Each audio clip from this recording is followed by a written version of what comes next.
Coach McCreary from Baseball by the Art, and this is part 2 of some video tips that are going to show right-handed pitchers the best way to make a pickoff move to first base. Now, in the past, I've done a video where I showed what the hands should be doing.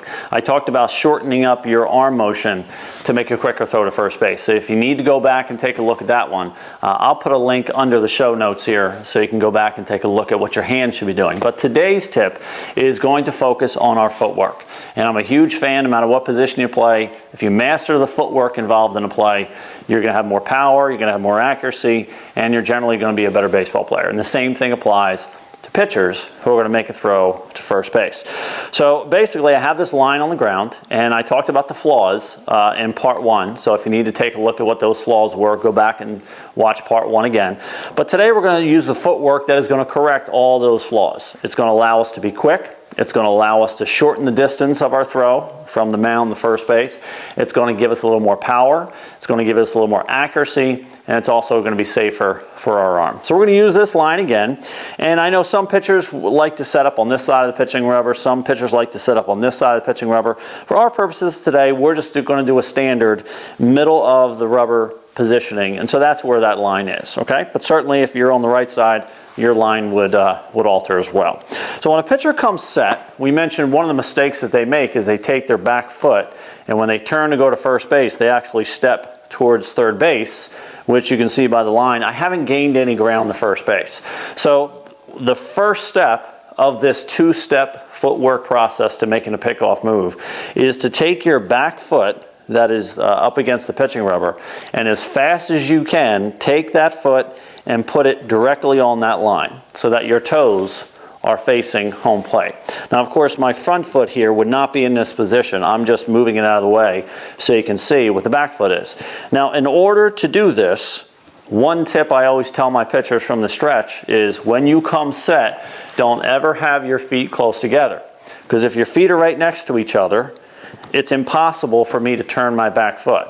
And so you always want to make sure you have enough space in between your feet so that your first step can be to turn that back foot so that it is directly on that line, okay? So if I move my front foot out of the way, there needs to be enough space for my back foot to go from here to turn right on that line. And this line is important, so when I'm practicing this with my players, I will actually put a line down in the gym or on the dirt or a piece of tape like this, and I want to make sure the pitchers are not stepping like this. They are turning their foot and stepping right on that line. So when that does occur, after the pitchers come set and they've turned their foot on that line, now when I step to first base, you can see I've gained ground. I've actually moved towards first base about a foot. Now that's going to help me. Not only does it shorten the distance of my throw, but I'm getting some momentum directed directly towards the first baseman, which is where I'm going to throw. Again, one of the flaws of just spinning is I'm not gaining any ground, and I have a tough time with accuracy because my movement is not heading towards my target, like we want any thrower to do when they're making a throw. So step number 1 of this 2-step process is as fast as the pitcher can, he's going to take his back foot and turn it on the line, making sure that it is directly on the line. The second step is a step directly to first base.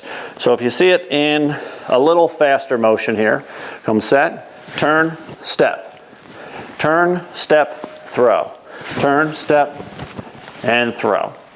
Okay? Well, that's the basic tips here, which is going to give us an advantage in many different areas. First off, it's not a balk at any level. Second advantage, you're gaining ground towards first base. You're not staying on the line, or even worse, over here when you're making a throw.